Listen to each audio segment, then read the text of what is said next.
नमस्कार। नमस्ते। All about Shubh industry magazine के लाइन लीडर सेक्शन में आप सबका स्वागत है। आज हमारे साथ है श्री अगस्ती सहकारी साकर कारखाना के आदरणीय मैनेजिंग डायरेक्टर साहब, जिनका नाम है श्री भास्कर राव घुले। तो ये जो परिवर्तन आया है सर एक्चुअली कि आसपास के लोग भी खुश हैं, वर्कर्स भी खुश हैं, साफ-सफाई भी है, बहुत कुछ। ये सर आपने कैसे किया सर 3 साल 4 साल में? एक्चुअली जब मैं ये फैक्ट्री जॉइन किया तब तो थोड़ा-सा वो प्रॉब्लम था ही क्लीनलीनेस का और हाउसकीपिंग का। और एरिया हमारा तो बहुत अच्छा है लेकिन प्लांटेशन कम था। तो इसके लिए मैंने पहले काम शुरू करने से पहले एक बात सोच ली कि हमें जहाँ काम करना है, पहले इंडस्ट्री हो या घर हो, जहाँ भी क्लीनलीनेस होता है, अच्छा क्लाइमेट होता है, एटमॉस्फेयर अच्छा होता है, तो काम का एफिशिएंसी बढ़ जाती है। इसीलिए मैंने उसके ऊपर पहले ध्यान दे दिया। हाउसकीपिंग में अच्छा ध्यान दिया, क्लीनलीनेस में बहुत एफर्ट लिए और जो भी ये था, तो उस जगह मैंने प्लांटेशन करके लॉन लगा के और ये सब परिसर एकदम क्लीन करके क्लाइमेट अच्छा, पहले क्लाइमेट बना के कुछ भी काम करने के लिए एनवायरनमेंट चाहिए, माहौल चाहिए और अच्छा माहौल बनाने के लिए ज़रूरी था, इसलिए मैंने ये सब कर ली। बराबर। सर दूसरा ये था कि आपने 3 साल में 10,000 पेड़ लगाए। एनवायरमेंटल के लिए अभी पेड़ बहुत ज़रूरी है। पेड़ नहीं रहेंगे तो ह्यूमन लाइफ नहीं रहेंगे। इसलिए मैंने सोच लिया, हमारे पास वो एरिया भी बहुत था और पेड़ लगाने के लिए स्कोप भी ज़्यादा था। इसलिए हमने हर साल एक दिन हम सब मैनेजमेंट को लेके, सब कामगार को लेके, सब वर्कर्स, एम्प्लॉई सबको लेके, हमारे पास करीब 1000 एम्प्लॉई है। सबको लेके हम खुद पेड़ लगाते हैं। पेड़ लगाने के बाद हर एक को ज़िम्मेदारी दी जाती है, ये पेड़ तूने लगाया तो ये पेड़ हमेशा के लिए जतन करने की ज़वाबदारी तेरी है, तू उसको पेड़ को सँभालेगा। तो हमारे वर्कर्स उसको पूरा सँभाल लेते हैं। हर साल में उसको पानी डालना, उसका निगरानी करना, उसको ड्रिप से पानी देना, ये सब हमारे वर्कर्स करते और खुद का समझ के करते। इसके लिए तो बहुत अच्छा काम वो हो गया है। लेकिन मैं पहले जब आया था, इसी ये ट्रक वाले आते थे, कचरा डालते थे, कोई बॉटल डालते थे। जब मैं मेरी आदत ऐसी है कि मैं सुबह 5 बजे मेरा काम शुरू करता हूँ। जो वर्क एम्प्लॉयी हमारे हैं वो आते हैं 9 बजे। 9 बजे 5 बजे शुरू करके मैं 7 साढ़े 7 बजे ऑफ़िस में आता हूँ, फैक्ट्री में जाता हूँ और जहाँ-जहाँ ऐसा पोर्शन है, मैं सुबह से पूरा मेरा राउंड अ, हर जगह होता है। ये जहाँ-जहाँ वो कचरा पड़ा हुआ है, साफ-सफाई नहीं है, वो लोगों को बुला के उनको समझा के, उनको कॉन्फिडेंस में लेके ये साफ करना है, अच्छा करना है। अगर आप खाना खाते हैं, फैक्ट्री में कहीं भी वो टिफ़िन लेके आते हैं। मेरा मतलब उनको कहने का ये होता है कि जब भी आप टिफ़िन खोलेंगे, जहाँ भी खोलेंगे, वहाँ जाके ऐसा आपको लगना चाहिए मैं ये यहाँ खाना खा सकूँ। तो खाना खाने के लिए तो जगह अच्छी चाहिए और ये तो हमारा फैमिली है, ये हमारा घर है। फैक्ट्री सब जो भी शेयर होल्डर, स्टेक होल्डर्स है, वो सभी एम्प्लॉयी के साथ भी, ये सबको एक अच्छा माहौल बनाने के लिए ये सब ज़रूरी था और उसने उन्होंने सपोर्ट कर दिया। पहले-पहले उनको थोड़ा-सा ये लगता था, ये हम एक्स्ट्रा काम है, ये क्यों करें? ये मेरा काम नहीं है, ये मेरा जॉब नहीं है। लेकिन उनको उसका इम्पोर्टेंस जब से समझ में आने लगा, तब से तो उन्होंने खुद ये सब करना शुरू कर दिया। अभी हर एक मेरा एम्प्लॉयी कहाँ भी क्लीनलीनेस के लिए रेडी रहता है, कहाँ भी कचरा डालता नहीं है और बहुत अच्छा माहौल, बहुत अच्छा क्लीनलीनेस और क्लाइमेट भी बहुत अच्छा बन गया इसके नहीं, लिए। इसने जो किया सर आपकी मेहनत दिख रही है और आपकी एक आपका जो कार्य है एनवायरनमेंट के लिए लेके प्लांटेशन के लिए लेके वो बहुत सराहनीय है। दूसरा एक एक थोड़ा-सा ये भी था सर कि यहाँ पे जितने भी वर्कर्स हैं, उनके माता-पिता हैं, वो सब तो आपसे खुश हैं। लेकिन आपने एक एक हमने सुना है कि आपने एक स्पेशल पर्सन अपॉइंटमेंट करके रखा है, जो हर छोटे बच्चे को जाके देखता है कि वो प्राइमरी स्कूल में गया कि नहीं। देखो अभी क्या है, हमारा वर्कर्स जो है, 2 टाइप के वर्कर्स हैं, जो फैक्ट्री में काम करते हैं वो और दूसरी हार्वेस्टिंग लेबर जो होते हैं वो। हार्वेस्टिंग लेबर हम बाहर से लेके आते हैं। जैसा समझो आप, वो मालेगाँव से आते हैं, कई कन्नड़ से आते हैं, कई बीड़ से आते हैं, कई पाथरडी से आते हैं। ये वो लोग आते हैं, यहाँ फैक्ट्री चलती है हमारी 5 से 6 महीने तक और उनका गाँव अलग होता है। जब ये लोग आते हैं तो उनके साथ उनके बच्चे भी आते हैं। बहुत टाइम ऐसा सोच लिया कि बच्चों के लिए पढ़ाई ज़रूरी है। वरना इनका लाइफ जो अभी उनका चल रहा है, वो तो उनको बच्चों का भी ऐसे चल रहा है, चलता रहेगा। फिर मैंने सोचा, हर एक किसी को लगता है मैं जो कर रहा हूँ उससे अच्छा मेरा बेटा करे, और उनको भी लगता है। लेकिन वो क्या कर रहे, वो लड़कों को, बच्चों को, मैं जो काम कर रहा है उससे अच्छा काम करे ऐसा सोचता है। लेकिन कोई भी काम से चलता नहीं, उसको एजुकेशन बहुत इंपॉर्टेंट है। जब ये लोग हार्वेस्टिंग के लिए बाहर जाते हैं सुबह सुबह, सुबह तो कई लोग 2 बजे जाते हैं, कोई लोग 1 बजे जाते हैं, कोई लोग सोचो अभी 5 बजे आते हैं। तो उनको बच्चे घर में रहते, बच्चे घर में खेलते दौड़ते और बाकी काम करते। उनका जो भी ये है, बुल है या काऊ है, उनको संभालते हैं, उनका घर संभालते हैं, उनको अच्छा लगता है। लेकिन मैंने उनको सब समझा के, अभी बच्चे पढ़ेंगे तो आपका आगे का ज़िंदगी अच्छा जाएगा, इसलिए हमने उसको स्कूल लाने की कोशिश की। लेकिन वो उसका विरोध बहुत था, वो कर नहीं रहे थे। उनको ज़रूरत नहीं थी कि ऐसा कोई एजुकेशन ले ले। लेकिन हमने उसको एक आदमी की अपॉइंटमेंट कर दी, वो आदमी को यही काम दिया, हर मोहल्ले में जाके, हर वो जाके, जहाँ लेबर रहते हैं, हर घर में जाके उसको ढूँढना, ये स्कूल जाने वाला बच्चा कौन-सा है, और उसको उसका नाम स्कूल में डाल के, उसको खुद लेके आके और उनको स्कूल में छोड़ने के लिए हर दिन उसको एक आदमी पूरा उतना ही काम उसको दे दिया। अभी वो क्या करता है, हर घर में जाके वो बच्चों को लेके आता है और स्कूल में रखता है। फिर स्कूल छूटने के बाद हर एक को घर भी पहुँचा देता है। जो लोग हमारे यहाँ साइट पे प्राइमरी स्कूल है, प्राइमरी में जाते हैं तो उनको यही स्कूल में डालते हैं। लेकिन जो हाई स्कूल में जाते हैं, तो उनके लिए हम लोग क्या करते हैं, बस का पास निकाल के देते हैं। और उसको भी इकट्ठा करके बस में बिठा के स्कूल में छोड़ देते हैं, और स्कूल वाले उनको पढ़ाते हैं। स्कूल में भी हम लोग उनको बहुत, वो एरम कुलकर्णी है और बाकी सब लोग ये सपोर्ट करते हैं, और ऐसा उनका एजुकेशन अभी अच्छा चल रहा है। मैं ऐसा सोच रहा हूँ, इनमें से भी कोई आदमी आपने जैसा, आप जैसा, मेरे जैसा कोई तो ऑफिसर बने, कोई तो उनका जो ज़िंदगी है वो बदल दे। उसमें एक भी आदमी ऐसा मिला कि वो गवर्नमेंट में ऑफिसर बना, कॉर्पोरेट में अच्छा नौकरी करे और उसका पूरा ज़िंदगी बदल दे। ऐसा एक भी हुआ तो अपना जो काम कर रहे हैं वो सफल हुआ, ऐसा मैं समझता हूँ। मुझे होप भाई, मुझे सुनो, ये है कि वो सब लोग ये करेंगे और वो बच्चे फ्यूचर में बहुत अच्छा करियर करेंगे। सर आपने जब फार्मर्स के लिए हेलमेट वगैरह का कंपल्सरी किया हम, तो उस समय आपकी जो सोच थी वो तो बहुत ही दूरदर्शी सोच थी कि नहीं, हेलमेट तो पहनना ही चाहिए। जैसे एक पिता के लिए अपना पुत्र, उसका जीवन बहुत मूल्यवान होता है, हर चीज़ से ज़्यादा। वैसे ही आपके लिए ये सर सब मूल्यवान है, उनका मूल्य किसी तरीके से तौला नहीं जा सकता। तो उनका रेसिस्टेंस तो थोड़ा तो आया होगा सर। बहुत रेजिस्टेंस के देता है। देखो, जब भी ये लोग हमारे वर्कर्स लोग जो एम्प्लॉयी है, तो वो क्या कर, अभी नज़दीक रहते हैं। कोई 10 किलोमीटर, कोई 15 किलोमीटर, कोई 20 किलोमीटर ऐसा रहता है, और घर जाके वो खेती में काम करता है। खेती में काम करके फिर या ऑफिस में आके और फैक्ट्री में आके काम करता है। जब भी वो रास्ते से आते, हम लोगों ने देखा कि अभी एक्सीडेंट होते थे, बहुत एक्सीडेंट होते थे। और 1-2 जगह ऐसी बात हो गई कि हमारे 2 employee they lost their life, वो डेड हो गए। इसलिए मैं बहुत कन्फ्यूज़ हो गया कि देखो, मैं यहाँ मैनेजिंग डायरेक्टर है इस, तो मेरा ये ड्यूटी है कि जो भी 1000 हमारे एम्प्लॉयी हैं, उनका तो मैं ओ, वो कुटुंब प्रमुख हूँ मैं। वो सबको सँभालना मेरा काम है। और जब वो आदमी जाता है ज़िंदगी में, तो उनके माँ बच्चे होते हैं, उनकी माँ होती है, उनकी वाइफ़ होती है, उन उसके ऊपर क्या गुज़रती है। और ये ना होने के लिए, एक्सीडेंट नहीं होने के लिए, हम लोगों ने ये सोच लिया, अगर उसको एक आदमी को तो हेड इंजरी होके वो डेथ हो गई उनकी, तो इसलिए सोचा अगर हेलमेट होती तो वो बच जाता।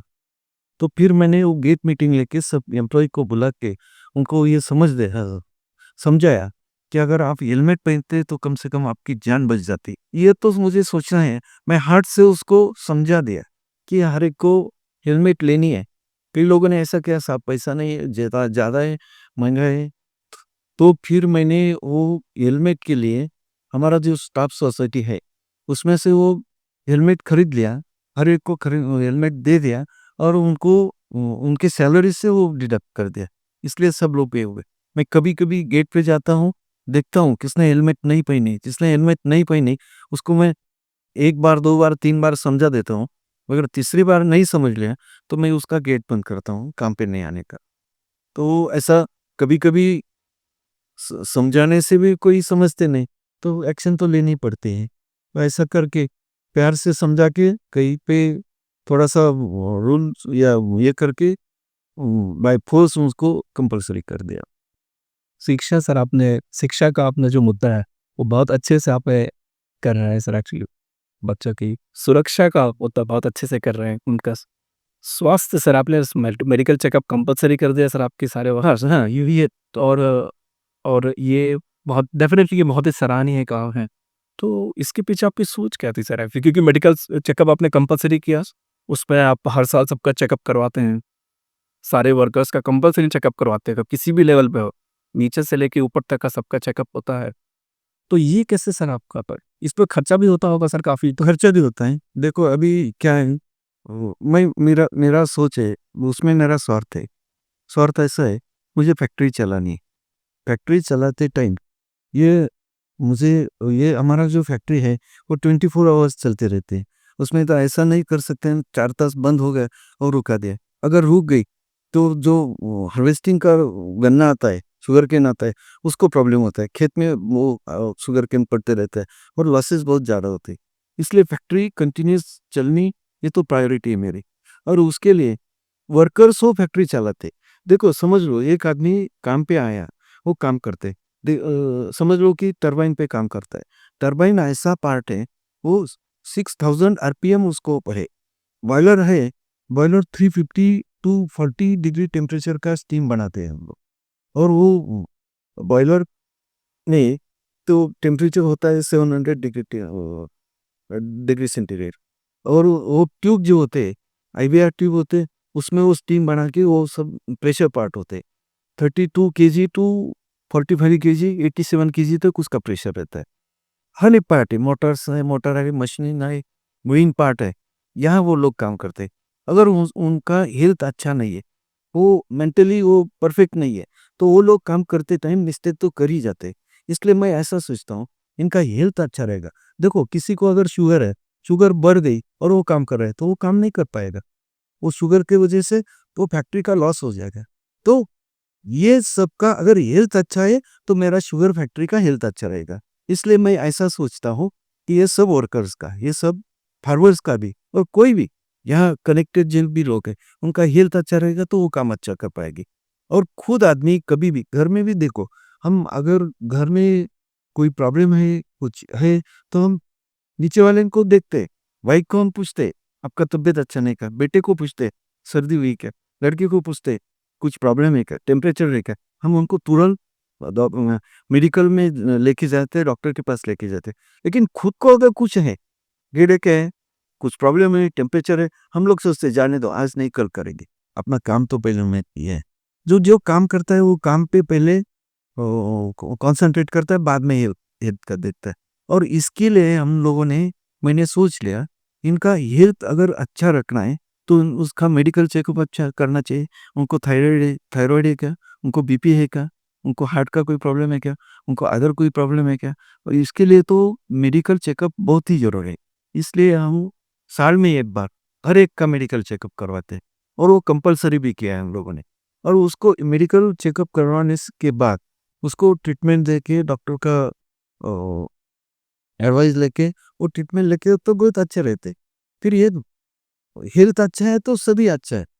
इसलिए मैंने ये सब वर्कर्स और सभी को, ये तो मैं चेयरमैन साहब का भी, वाइस चेयरमैन साहब, मैनेजमेंट का भी मेडिकल चेकअप करवाता हूँ। और हम लोग का सबका हेल्थ अच्छा रहेगा, ये फैक्ट्री अच्छा रहेगा। और ये फैक्ट्री अच्छा रहेगा तो ये तालुका अच्छा रहेगा, तालुका अच्छा रहेगा तो ये देश अच्छा रहेगा। तो ये तो अपना प्राइमरी ड्यूटी है, वो करना है। देखो गवर्नमेंट तो करेगा, गवर्नमेंट आएगा, गवर्नमेंट करेगा, लेकिन हम लोग ये फैक्ट्री चलाते हैं, हम इंस्टीट्यूट चलाते हैं। 1000 एम्प्लॉई है, 25,000 फार्मर्स है, कोई ट्रक वाले हैं, ट्रांसपोर्ट वाले हैं, हार्वेस्टिंग लेबर है। कुल मिला के कम से कम लाख से 1.5 लाख लोग यहाँ कनेक्टेड है, कि जो उनका ये चलता है ये फैक्ट्री पे। तो ऐसा चलाने के टाइम अगर वो रेस में घोड़ा हम दौड़ाते हैं और वो हेल्दी नहीं होगा तो रेस नहीं जीतेगा। तो ये हेल्थ के लिए ये हमारे वर्कर्स, हमारे एम्प्लॉय हेल्दी नहीं होंगे तो काम नहीं कर कर पाएँगे। इसीलिए तो सब करना ही पड़ता है और उससे वो लोगों को भी अच्छा लगने लगा है अभी। हर एक खुद बोलता है, "अभी साहब ये मेडिकल चेकअप अब नेक्स्ट मंथ ले लेना साहब, अभी 1 साल हो गया है। अभी डॉक्टर को बुला ले, कोई हमारा चेकअप करवा ले।" ऐसा तो अभी वो तो सपोर्ट कर रहे हैं बहुत अच्छे से। बराबर है। और सर जो मेडिकल चेकअप में अगर कुछ प्रॉब्लम जैसे छोटा-मोटा कुछ प्रॉब्लम निकलता है या कुछ बड़ा प्रॉब्लम निकलता है, तो उसके लिए भी सर आप पूरा हाँ, हाँ, पूरा सपोर्ट करता है। अब अभी देखो कोई ये किसी को अगर शुगर है, तो हम वो डॉक्टर को फ़ोन करते हैं, "भई हमारा ये आदमी है, मेरा एम्प्लॉयी है, मेरा वर्कर है, वो आएगा, उसको चेकअप करवा लो, अच्छे से सोच लो।" और डॉक्टर भी उनको हम डॉक्टर भी ऐसे रिलेशन रखे हैं कि वो फैमिली डॉक्टर जैसे हमारे साथ काम करते हैं। तो वो आके उनको ट्रीटमेंट भी देते हैं। अभी कोई अगर किसी को ज़्यादा हार्ट का प्रॉब्लम है, वो ज़्यादा ट्रीटमेंट लेनी ज़रूरी है, तो हम उसको लीव देके घर पे उसको घरवालों को बोल के और अच्छा हॉस्पिटल में एडमिट करके वो पूरा ट्रीटमेंट उसका करवाते हैं। उसके लिए मेडिकल में मेडिक्लेम भी है, मेडिक्लेम पॉलिसी भी है। पॉलिसी की भी अगर ज़्यादा लगता है कुछ, तो हम सपोर्ट करते हैं उनको। बराबर। और पूरा मेडिकल खर्चा आप उठाते हैं और पूरे का मेडिकल खर्चा वो तो आप देते ही हैं, कारखाना देता ही है।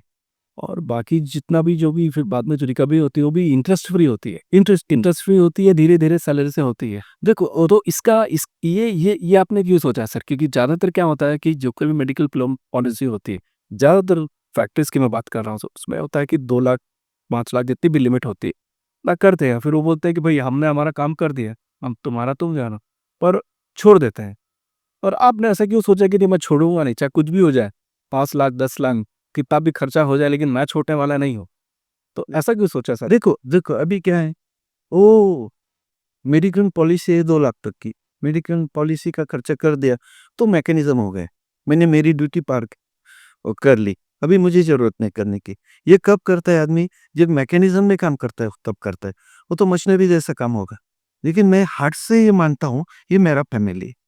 हर एक कर्मचारी, हर एक एम्प्लॉयी ये मेरा फैमिली मेंबर है।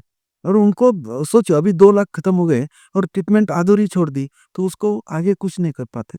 और यहाँ शुगर फैक्ट्री में अ, सैलरी भी इतना खूब ज़्यादा नहीं होती, जैसा कि कॉर्पोरेट सेक्टर में होती है।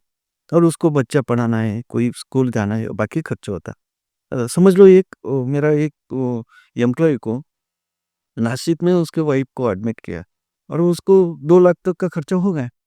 बाकी वो डॉक्टर ने 11th आवर में उसको बोल दिया कि इनको बॉम्बे में एडमिट करना है, लीलावती हॉस्पिटल में लेके जाना है। उन्होंने मुझे फ़ोन किया, "साहब ऐसा-ऐसा है, मैं नहीं कर सकता हूँ।" फ़ोन पे वो रो रहता हूँ। तो मैंने सोचा वो चिंता मत करो। मैंने यहाँ से मेरा एक कलीग को भेज दिया, उनको बोलो जहाँ भी एडमिट करना है वहाँ एडमिट कर लो। मैंने उसको पैसा दिए थे और पैसा देने के बाद जो भी पैसा दिया वो 1 साल में, 2 साल में जैसा भी होगा, तेरा बोनस मिलेगा, सैलरी मिलेगी, उससे हम कवर कर देंगे। वो तो पैसा कवर होता है, लेकिन उसकी वाइफ़ अगर नहीं कवर होती, तो पूरा आदमी ही स्पॉइल होता है। इसलिए हम लोग वो दिल से सोचते हैं कि क्या करना है। अधूरा तो नहीं छोड़ सकते उसके उनको। इसलिए हम वो भी जितना हो सके, जितने करने की ज़रूरत है उतना करते हैं। तो सर क्योंकि आप थोड़ा आउट ऑफ द वे जाते हैं ज़रा एक्चुअली दिल से सोचते हैं, आत्मा से सोचते हैं। तो इस पे क ऐसे में काम करने में सर आपको ऊपर से दिक्कत भी तो आती होगी कि यार क्या करता है? ऐसा तो आपने बहुत नहीं यार ये तो प्रॉब्लम पहले आया था। जब मैंने यहाँ जॉइन किया, तो क्या होता है मैनेजमेंट को एक मैनेजमेंट में भी ये सोचते हैं, मेरे मेरे मैनेजमेंट भी बहुत अच्छे हैं। वो क्या सोचते हैं, फैक्ट्री अच्छी चलाने के लिए एमडी अगर कुछ कर रहा है, तो हम लोगों ने उसको सपोर्ट करना चाहिए। तो मैं ये जो भी करता हूँ मैं, नहीं तो वेस्टेज ऑफ मनी नहीं है ये। ये क्या है, मैं वर्कर्स को हेल्दी रखता हूँ, उसका मेंटली अच्छा रखने के लिए मैं वर्कर्स को भी देखना है और उसके फैमिली को भी देखना है। देखो सोच लो अगर घर से आदमी निकलता है, उसके घर में प्रॉब्लम है, घर में औरत उसकी बीवी बीमार है, बच्चा बीमार है और वो काम पे आया, वो काम नहीं कर पाएगा। पर अब उसमें तो नुकसान होगा। अब जब मैनेजमेंट को मैंने ये सब समझ दिया, ये अपने को करना है। ये सब वर्कर्स अपना मैनेजमेंट, वर्कर्स और एम्प्लॉय सब लोग हम वन फैमिली है। तो वन फैमिली होने से हर एक का जो भी प्रॉब्लम है वो तो सॉल्व करना ही है। इसलिए मैनेजमेंट भी अभी सपोर्ट कर रही है, कुछ मुझे फ्री हैंड दे रही है। ऐसा कुछ लिमिटेशंस या रिस्ट्रिक्शंस कुछ नहीं है। सर ऐसा वन फैमिली कॉन्सेप्ट अगर सब लोग अपना ले तो शायद हमारे देश की सूरत और सीरत बहुत जल्दी बुलंद जाएगी। खैर, क्योंकि आप एक किसान के बेटे थे और वहाँ से पले बड़े, इसीलिए आप में ये सोच आई होगी कि नहीं, हम किसी को ऐसा छोड़ नहीं सकते। दूसरा सर, बहरहाल लेकिन एक एक और चीज़ हमें एक्चुअली पता चला सर, एक्चुअली कि जिसकी भी लड़की की या लड़की की शादी होती है, उसको एडवांस पेमेंट 50,000 रुपए, लाख रुपए के आस-पास आप देते हैं और फिर वो इंटरेस्ट फ्री बाद में ग्रेजुअली धीरे-धीरे सैलरी से रिकवर होता है। तो लड़कियों के लिए तो देना मुलाज़िम बनता है, आजकल सब देते हैं। लेकिन लड़का और लड़की दोनों में भेद नहीं करके लड़के और लड़की दोनों की शादी के लिए पैसे देना, ये कहाँ कि नहीं दे दो अपना। अभी हम लोग सोचेंगे लड़के के लिए करेंगे, लड़के के लिए करेंगे। कोई लोग फैमिली में लड़के होते हैं, कई फैमिली में लड़की होती है। और अभी जो सोच रहे हैं, लड़की और लड़के, कोई फ़र्क नहीं है अभी। अभी देखो, जहाँ लड़की काम करती है, वहाँ लड़का भी करता है, लड़का जहाँ काम करता है, वो लड़की भी करती है। वो दोनों तो सेम है। अभी तो ऐसा कुछ नहीं रहा, लड़का ही सँभालेगा।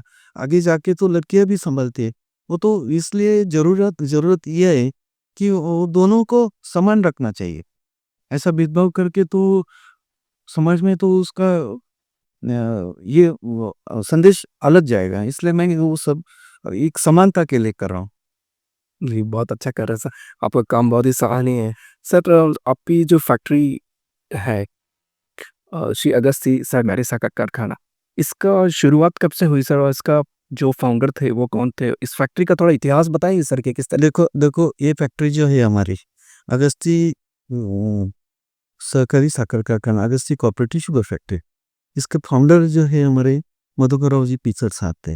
वो जो कि एक्स मिनिस्टर है, अभी भी वो चेयरमैन है। फाउंडर चेयरमैन थे, अभी भी चेयरमैन है।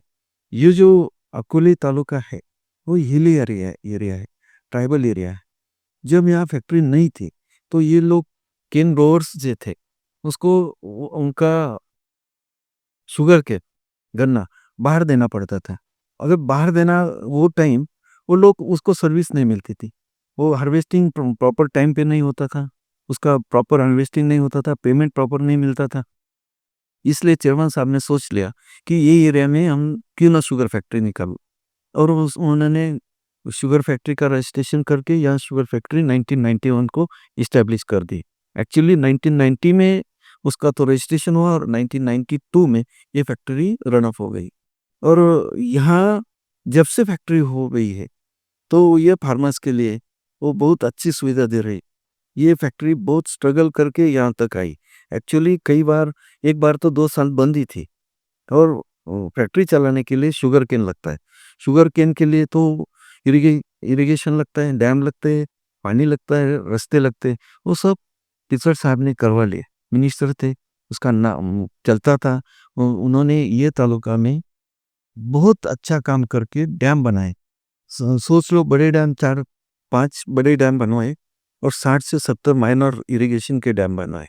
और उसकी वजह से इरिगेशन हो गया।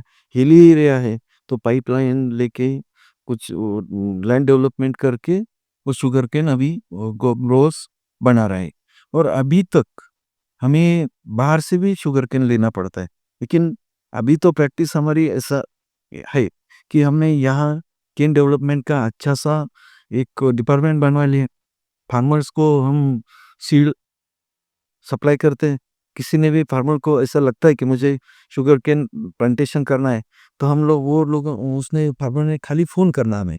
फ़ोन करके जब भी वो फ़ोन करेगा, दूसरे 24 आवर्स के अंदर उसके फार्म पे हमारा सीडलिंग या सीड जाता है और वो हार्वेस्टिंग प्लांटेशन करता है।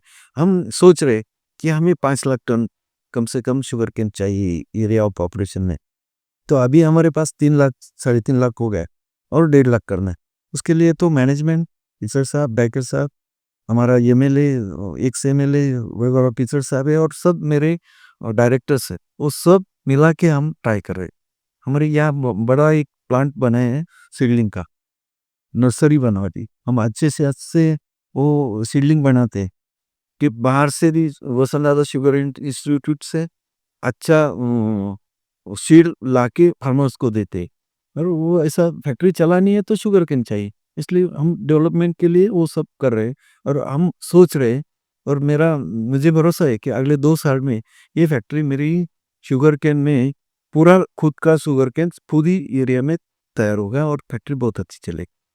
बलूर। और सर आपकी जीवन यात्रा के बारे में थोड़ा बताइए सर, कैंपस जन्म कहाँ हुआ? आपके माता-पिता का क्या नाम था? कौन से गाँव से थे? आपका स्कूल कहाँ हुआ? कॉलेज कहाँ किया आपने? मेरा तो एक कि मेरा तो बहुत इंटरेस्टिंग वैसा है, मैं फार्मर फैमिली से था। मेरे 2 ग्रैंडफ़ादर थे। मेरे घर में तब जब मैं स्कूल में था 40-50 आदमी थे। और फार्मर्स बेस्ड फैमिली जो होती है, उनको क्या लड़का बच्चा हो गया, थोड़ा 15-16 साल का हो गया, 15 साल का, 10-12 साल का, तो खेत में काम करने में काम आता है। तो पढ़ाने की ज़रूरत नहीं, अपनी खेती है, गऊ संभालना है, खेती करनी है, तो आदमी चाहिए।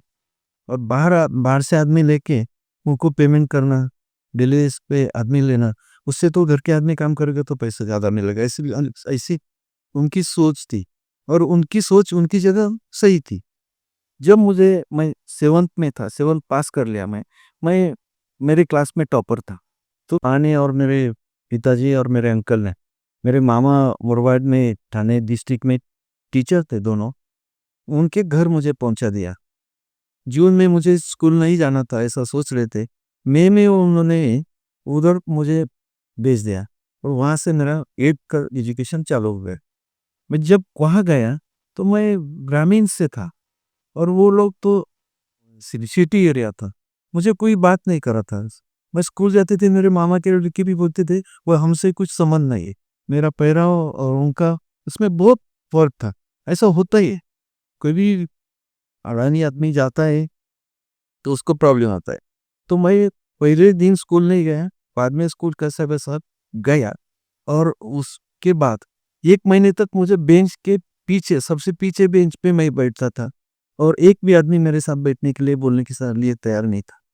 मैं ऐसा ही 2 महीने हो गए, और बाद में टेस्ट होते हैं स्कूल में, स्कूल का टेस्ट होता है। मैं 8th में था, टेस्ट जब हो गए, तो वो टेस्ट में पूरा मेरा 8th का 4 बैच था। और वहाँ 4 बैच में आउट ऑफ 20 टेस्ट थे। मुझे हर एक सब्जेक्ट को आउट ऑफ 18, कम से कम 18 था। 19, 20, 18, 19, 20, और मैं पहले टेस्ट में टॉप हो गया। तो मैं उसी दिन मेरा प्रिंसिपल था, हेडमास्टर जो थे, वो प्रेयर के टाइम मुझे हाथ लेके पकड़ के आए, और सब लोगों को बता दिया, ये हमारा टॉप का स्टूडेंट है, और ये वो बहुत अच्छा कर रहा है। उस दिन से मुझे इतने फ्रेंड मिल गए, मेरा जगह लास्ट बेंच से फर्स्ट बेंच पर आ गई। सब लड़कियां, सब लड़के मेरे पास आने लगे, घूमने लगे, मुझे बोलने लगे, और मैं उनके साथ अभी मैच हो गए। तब से मेरा शिक्षण अच्छा हो गया। बाद में मैं शाहपुर में गया, वहाँ 8, 9th 8th किया। वो कल्याण में मैंने 11th किया। फिर 12th के लिए मैं संगमनेर आया, और इंजीनियरिंग के लिए संगमनेर में ही मैंने किया, और मैंने इंजीनियरिंग संगमनेर में पूरा कर दिया। अगर मैं सोच रहा था, मेरा एजुकेशन नहीं होता तो मैं आज आपके सामने नहीं होता। कहा भी जो भी ये लेबर काम कर रहे हैं, वैसे उसी तरह से मैं काम करता, आपको नज़र आया हुआ होता। और भगवान ने ये सब कर दिया, मैं यहाँ तक आ गया, तो क्यों ना सोचूं कि मैं जैसा, मेरे जैसे बहुत है, उनके लिए काम क्यों ना करूँ। मैं मैनेजिंग डायरेक्टर बन गया यहाँ। सोचो, मैं जहाँ यहाँ शुरुआत की थी, मैं 20 रुपीज़ पर डे काम करता था डेली बेस पे। आज मेरी सैलरी मोर देन लैक्स जोड़िए। लेकिन अभी सोच लो कि कॉर्पोरेट में मैं एमडी नहीं बन पाता था, मुझे कोई नहीं बना था। कोऑपरेटिव सेक्टर में चलो मैं गवर्नमेंट के पैनल पे एमडी हूँ, मैंने एग्ज़ाम दिया, मैंने मेरा एमबीए किया, सब कुछ एजुकेशन किया, मैं बन गया। अगर एक फार्मर का लड़का एमडी बनता है, एक लो ग्राउंड लेवल पे काम करने वाला आदमी बनता है, एमडी बनता है, तो मैं मेरा खुद का देखूँगा तो मैं कुछ भी कर सकता था। मेरा तो मैं कैसा भी आगे जाता था। लेकिन मुझे मेरे जो भी मेरे जैसे लोग हैं, स्कूल ने जो मैं आपको जो बताया कि मैं स्कूल को लड़कों को क्यों स्कूल डालता हूँ, उसके पीछे ये वजह है। बना तो मैं भी सोचता हूँ, वर्कर्स के भी लोग ऐसे मेरे जैसे कुछ हो जाए और मैंने वैसा कर लिया। बाद में जब मैं सर्विस ढूँढ रहा था, तो सर्विस नहीं मिलती थी इंजीनियर को, 0 बजट के वजह से। और उसी टाइम मेरी शादी मेरे मामा की लड़की से हो गई। जो भी मैं वहाँ उनके साथ जो एजुकेशन किया, तो वो तो शहर में सिटी में थी। मैं गाँव आया तो मेरा गाँव का कल्चर और वो कल्चर बहुत अलग था। और वो तो मैच नहीं हो रहा था, इसलिए मैं घर से बाहर निकल निकल पड़ा। और हम दोनों ने संगमनेर में रह के हमारा ये मैरिज लाइफ स्टार्ट कर दी। तो मेरे पास वो नौकरी नहीं थी, पेमेंट नहीं था, कुछ नहीं था, स्ट्रगल कर करके हम लोगों ने वो सब ये चलाया। बाद में मुझे एक लड़की हो गई, श्रद्धा नाम है उसका। जब मुझे लड़की हुई, तो वो लड़की के डिलीवरी मैडम मिसेस की डिलीवरी के लिए मेरे पास सिर्फ 50 रुपए थे। ये फैमिली डॉक्टर थे, उनको रिक्शा करके मैं उनके पास गया तो बोला, डॉक्टर नहीं है, 20 रुपया रिक्शा वाले को दे दे, 30 रुपए बचे, क्या करें? कोई तो बाकी पहचान नहीं है और घर वालों को डिस्टर्ब नहीं करना, उनके पास से पैसा नहीं लाना, मैं खुद के पैर पे खड़ा रहना, ऐसा मैं सोच रहा था। घर से कुछ भी किसी को बताया नहीं। मेरा एक डॉक्टर फ्रेंड था, अनिल देशमुख, वो एमडी था, बीएएमएस एमडी। वो ईएनटी का काम करता था, उसका छोटा-सा हॉस्पिटल था। मैं डॉक्टर के पास गया वहाँ, मेरा पहचान है इसलिए, और मैडम को उधर रख दिया, मैडम डॉक्टर डिलीवरी करनी है। अरे! डिलीवरी कैसे कर सकता हूँ? मेरा तो कोई हॉस्पिटल वैसा नहीं है, मेरे पास कोई नहीं है। लेकिन मैंने सुना था डॉक्टर साहब की मिसेज़ जो थी, बीएनएस गायनिक का काम कर रही थी। मैडम प्रैक्टिस नहीं कर रही है, अपने पास तो कुछ सुविधा नहीं है। मैं बोला, "देख लो, मैं यहाँ से बाहर नहीं जाऊँगा, जो भी करना है आप करो।" उसी हॉस्पिटल में ही वो मैडम ने मेरी मिसेज़ की डिलीवरी कर दी और हमें बेटी हो गई। लक्ष्मी नारायण।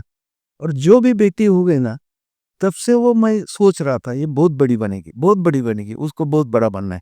मेरी बेटी मेरा जो भी वो संतान है, वो एक दिन ऐसा होगा, मेरा बेटा गाड़ी चलाएगा और मेरी बीवी और मैं पीछे बैठ के वो गाड़ी में घूमेंगे।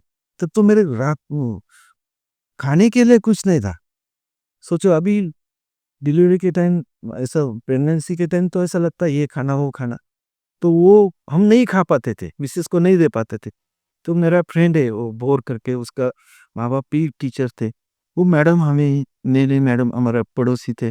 वो मिसेज़ को मेथी या चावल, दाल तो पैसा दे के कभी-कभी मिलता था हमको। ऐसे सिचुएशन में लड़की हुई और मैं सोच रहा था उसको बहुत बड़ा बनाऊँगा। तो वो मन में पॉजिटिव था मैं। ऐसा करके थोड़ा-सा बाद में सेटल हुआ। मुझे सर्विस मिल गई, मिसेज़ का बीएड किया। मिसेज़ का बीएड करने के बाद उसको भी सर्विस मिल गई। हम दोनों को 1200 रुपए मिलने लगे पर मंथ। तो अच्छा चल रहा था इससे। उस टाइम तो दोनों 2 टाइम का खाना-पीना मिलने लगा। और लड़की बेटी जो है मेरी, वो 3 महीने की जो थी, उसको मामा के घर भेजा था, उसके मामा के घर, और मेरा भी मामा। और उसने उसको 2 साल, 3 साल, 4 साल तक सँभाला और स्कूल के लिए फिर अकोले में लेके आई यहाँ। और वो स्कूल में पढ़ने लगी, तो हम ऐसा सोच रहे थे ये बहुत बड़ी बनेगी, लक्ष्मी बनेगी। एक दिन ऐसा सुबह में आदमी आते हैं, देखो हमारे यहाँ कुछ भविष्य बताता है, ये बताता है। मेरा विश्वास नहीं है, लेकिन अविश्वास भी नहीं। वो घर में आया और बोला, "ये बेटी आपका नाम बहुत बड़ा करेगी, ये कुल का नाम बड़ा करेगी। ये बहुत लक्ष्मी है, बहुत बड़ी होगी।" उन्होंने हमें बता दिया। देखो श्रद्धा है, अंधश्रद्धा है, लेकिन उसने बता दिया कि वो बहुत बड़ी बनी।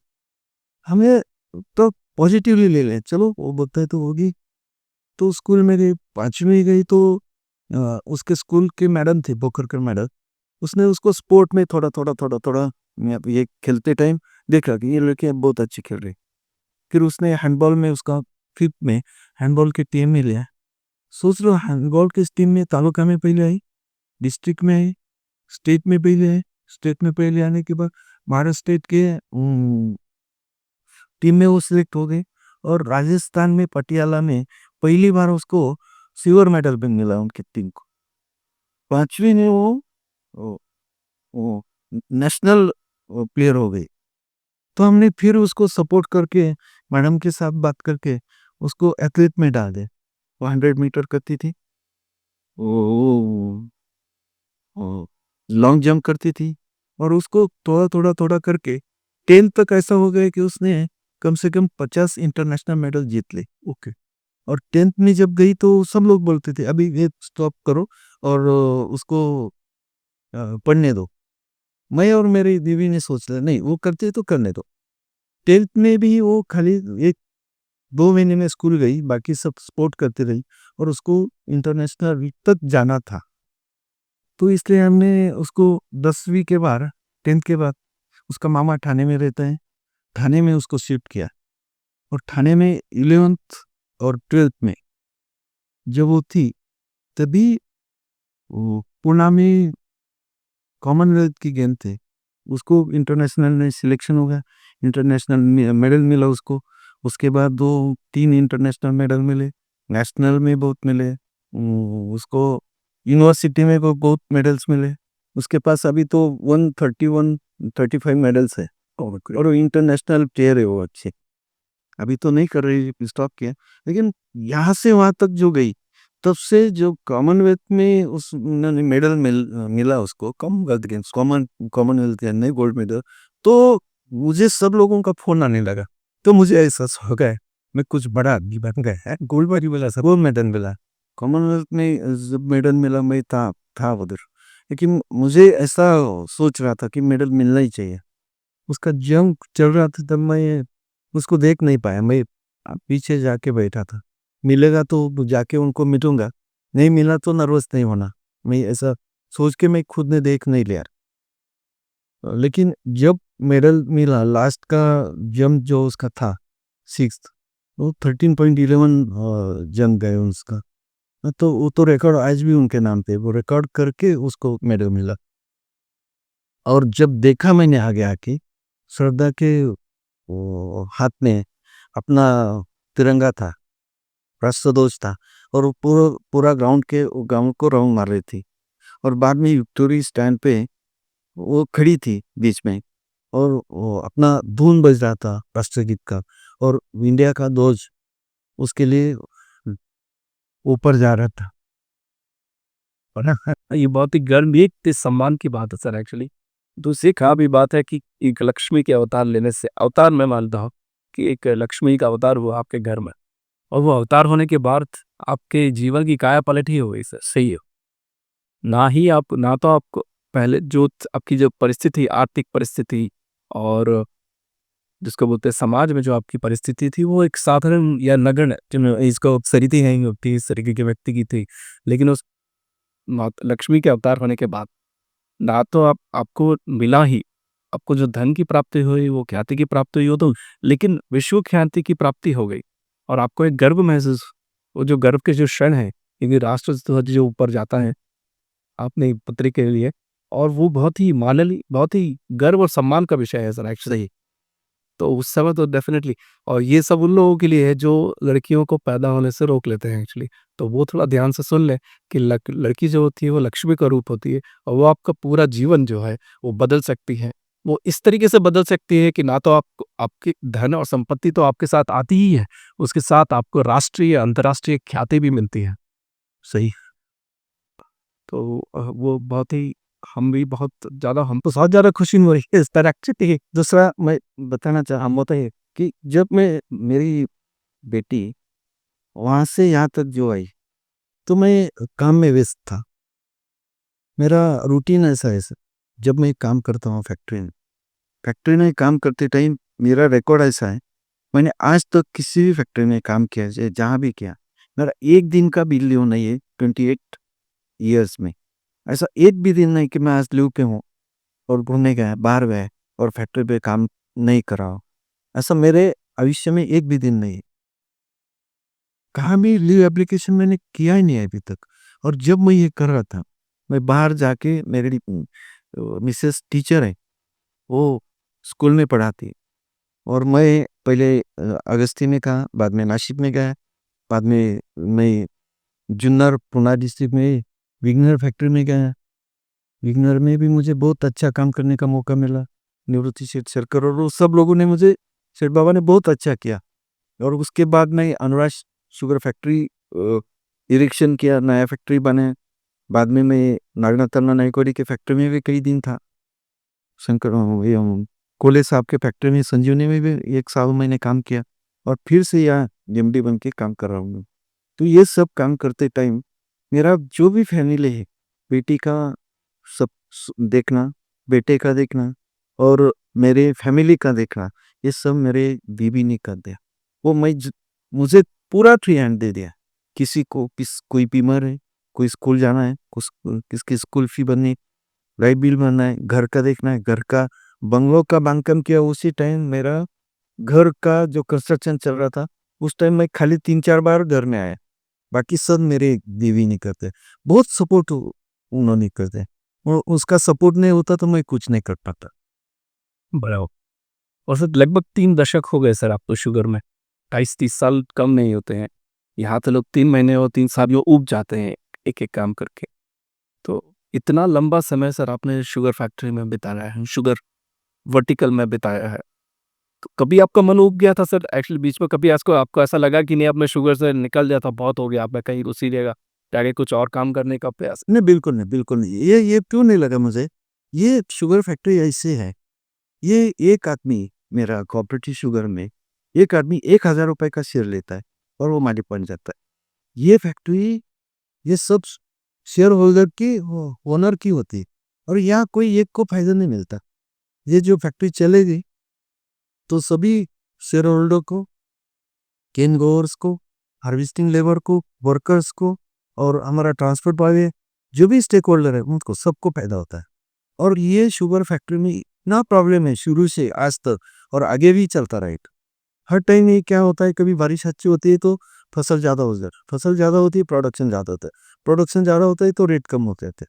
कभी फसल कम होती है तो प्रोडक्शन कम होता है, ब्रेक इवन पॉइंट पर क्रशिंग नहीं कर पाते। हर सभी टाइम तो कुछ ना कुछ प्रॉब्लम होता है। देखो, अगर आदमी हमें आगे जाना है, जो भी प्रॉब्लम आता है तो ये कुछ ना कुछ संधि दे के जाता है। प्रॉब्लम आता है वो अपॉर्चुनिटी के साथ आता है। तो मैं ये सोचता हूँ, ये प्रॉब्लम आए, ये नहीं आने के लिए आगे क्या करना है? ये प्रॉब्लम ओवरटेक कैसा करना है? ओवरकम उसको कैसा करें? और इसकी वजह से मैं जो भी बहुत इंटरेस्टिंग उससे लेता हूँ, पॉजिटिवली लेता हूँ। तो मुझे काम का तो कुछ ऐसा लगता है ना, इंडस्ट्री में देख लो, अभी मैं मेरे ऑफिस में आप बैठे को फार्मर्स आए थे, वर्कर्स आते हैं, कोई हमारा उसको गंदे कपड़े होते हैं, काम करते हैं, उसको मैले कपड़े लेके वो आता है। आता है तो मैं उसको ऐसा नहीं बोलता हूँ, चलो निकालो, मैं देख लो तो, नहीं तो नीचे आदमी है उसको मिलो। मैं वैसा नहीं बोलता, उनको बिठाता हूँ, उसको चाय पिलाता हूँ, उसका प्रॉब्लम समझ लेता हूँ और उसको दर्द क्या है, मुझे भगवान ने ये संधि दे दी कि किसी की सेवा कर लो। और ये मैं जॉब नहीं समझता, ये मेरा सेवा समझता हूँ। और उसमें जब हम सोचेंगे, देखो मैं आपको बोला था कि ये मेरा फैमिली है। अभी आपको फैमिली का कभी ये होगा ऐसा छोड़ दो फैमिली, प्रॉब्लम तो आएंगे, प्रॉब्लम तो आएगी, लड़ते रहेंगे, आगे कुछ तो सोचते रहेंगे और सॉल्यूशन निकालते रहेंगे। वैसा ये मेरा फैमिली बन गया और मैं इतना फैमिलियर हुआ अभी, तो इसके बिना मुझे चैन भी नहीं पड़ता। मेरा खुद का फैमिली, मेरा बेटा है, वो बेटा भी अच्छा बिजनेस कर रहा है। मेरा बेटा गिर गाँव का देशी गाय का 2200 गाय का वो ये काऊ फार्म चलाता है। उसमें देखो इंटरेस्टिंग, अगर कभी गए तो उसको उसको पावर खुद बनाता है वहाँ।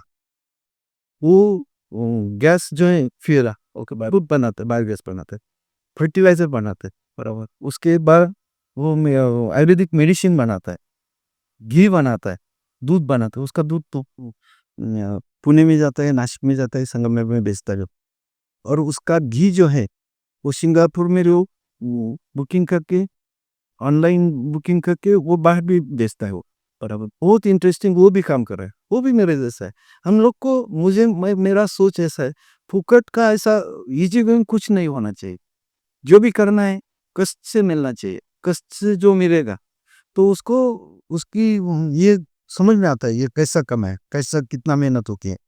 और वैसा तो कोई ट्रेडिंग करेगा, कोई उल्टा-सीधा धंधा करेगा, कर सकता है, पैसा कमा सकता है, उसमें इंटरेस्ट है। मेरा लड़का भी आज 55 लोगों को उसने सर्विस दे दी है। उसका एज है 24 ईयर्स और वो ये एज में 55 लोगों को उसने रोज़गार दिया है। तो ये क्यों मैं बोल रहा हूँ कि जब हम ऐसा सोचते हैं हमें कुछ करना है, क्रिएटिव करना है, पॉजिटिवली करना है, पॉजिटिव लेना है, तो कुछ नहीं उसमें बहुत इंटरेस्ट से होता है और मैं जॉब एन्जॉय करता हूँ।